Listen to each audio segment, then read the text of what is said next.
हरे कृष्णा। आप सभी भक्तों को कार्तिक के पावन महीने की हार्दिक शुभकामनाएं। कार्तिक का महीना श्री हरि विष्णु को अत्यंत प्रिय है और इस महीने में जो कोई भी व्यक्ति कार्तिक मास की कथाओं का श्रवण या फिर पठन करता है, उस पर श्री हरि विष्णु की कृपा सदैव बनी रहती है। उसकी सब मनोकामनाएं पूर्ण होती है और परिवार में खुशहाली आती है। तो प्रसन्न चित्त और भगवान विष्णु का ध्यान करते हुए आज की कथा का श्रवण करते हैं। आपसे अनुरोध है, आपको अगर ये कथा पसंद आए तो वीडियो को लाइक जरूर कीजिएगा। आपका एक एक लाइक मेरे लिए बहुत ही महत्वपूर्ण होता है। कार्तिक मास में पीपल पतवारी की कथा कही और सुनी जाती है। स्नान और पूजा करने के बाद पीपल पतवारी की कथा पढ़ने या सुनने से अपार पुण्य मिलता है। कार्तिक मास में स्नान दान और पूजा पाठ का विशेष महत्व होता है। आज के दिन इस कथा को सुनने से सभी पापों का नाश होता है और भगवान विष्णु की कृपा प्राप्त होती है। एक समय की बात है, किसी गांव में एक गुजरी रहती थी। उसका पति और बेटा बाहर कमाने गए हुए थे। घर में सिर्फ गुजरी और उसकी बहू रहा करते थे। उस गुजरी के पास एक गाय थी। एक दिन गुजरी ने अपनी बहू से कहा कि तू बाजार जा और यह दूध दही बेच कर आ। इससे पहले कभी भी बहू घर के बाहर ऐसे दूध दही बेचने के लिए नहीं गई थी, लेकिन सास को मना भी वह कैसे करती, इसलिए वह दूध दही लेकर उसे बेचने के लिए चली गई। रास्ते में उसने देखा कि कुछ महिलाएं कार्तिक मास में पीपल सींचने आई हैं। उन्हें देखकर वह उन महिलाओं के पास गई और पूछने लगी कि यह आप क्या कर रही हैं? तो वह औरतें बोलने लगी कि हम पीपल और पतवारी सींच रहे हैं। बहू को कार्तिक मास के बारे में कुछ भी पता नहीं था। उसने यह पहली बार देखा था। उसने उन औरतों से पूछा, ऐसा करने से क्या होता है? औरतों ने उसे बताया कि यह कार्तिक माह में किया जाता है। कार्तिक माह का बहुत प्रभाव होता है। पूरे कार्तिक पीपल पतवारी सींचने से अन्न धन और सौभाग्य की प्राप्ति होती है। अगर किसी का पति वर्षों से बिछड़ा हुआ हो तो वह भी उससे मिल जाता है। यह सब सुनकर बहू बोली, आप लोग जो जल से सींच रही हैं, मैं उसे दूध दही से सींचूंगी।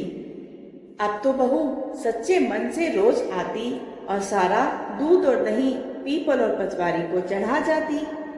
थोड़ी देर उन औरतों के पास बैठती, कार्तिक की कहानी सुनती, कार्तिक का महात्म्य सुनती और उधर उसकी सास सोचती कि बहू दूध दही बेचने लगता है, कहीं दूर निकल गई है, इसीलिए उसे देर हो रही है। अब सास बहू से पैसे मांगने लगी तो बहू बोली, सासू माँ, सेठ जी महीना खत्म होने पर ही हिसाब करेंगे, तब मैं सारा पैसा लाकर आपको दे दूंगी। कार्तिक का महीना पूरा हुआ, कार्तिक पूर्णिमा आई। अब बहू को डरने लगा कि सासू माँ पैसे मांगेगी तो मैं पैसा कहाँ से लाके दूंगी। अब वो क्या करे? अगर सास को पैसे नहीं मिले तो वह बहुत नाराज होंगी। अब बहू गई और पीपल के पास जाकर बैठ गई। वहां जाकर वह जोर जोर से रोने लगी। उसकी आवाज सुनकर पीपल ने पूछा, अरे तू यहाँ क्यों बैठी है और इतना क्यों रो रही है? इस पर बहू बोली, मेरी सास दूध दही के पैसे मांगती है। तो पीपल बोला, मेरे पास पैसे तो नहीं है, पर मेरे पास ये पत्थर पत्ते और ये डालियां हैं, इन्हें तू ले जा और अपनी गुल्लक में रख देना। फिर बहू ने ऐसा ही किया। बहू की सास ने पूछा, बहू पैसे लाई हो? बहू बोली, हाँ माँ जी, पैसे लाकर मैंने गुल्लक में रख दिए हैं। जब सास ने गुल्लक खोली तो उसकी आंखें फटी की फटी रह गई। गुल्लक में हीरे मोती जगमगा रहे थे। पत्थर पत्तियां डालियां सब धन दौलत में बदल गए थे। इतना धन देखकर सास बोली, यह धन कहाँ से आया? यह तो दूध दही की कीमत नहीं है। तब बहू ने सारी बात अपनी सास को बता दी कि मैंने दूध दही से पीपल पतवारी सींचे थे और पैसे मांगने पर पीपल ने मुझे पत्ते पत्थर और डालियां दी, जिन्हें लाके मैंने गुल्लक में रख दिया और वह सब बदल गए हीरे मोती में। इस पर सास ने सोचा कि पीपल पतवारी केवल एक औरत पे तो कृपा करेंगे नहीं, तो अगले साल मैं भी पीपल पतवारी सींचूंगी। अगले साल जब कार्तिक का महीना आया तो सास बहू से दूध दही लेकर उसे बेचने के लिए निकल गई।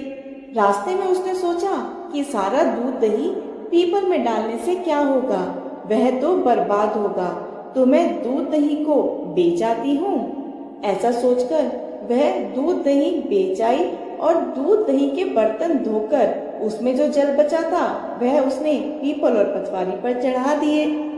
ऐसे ही करते हुए कार्तिक का महीना बीत गया।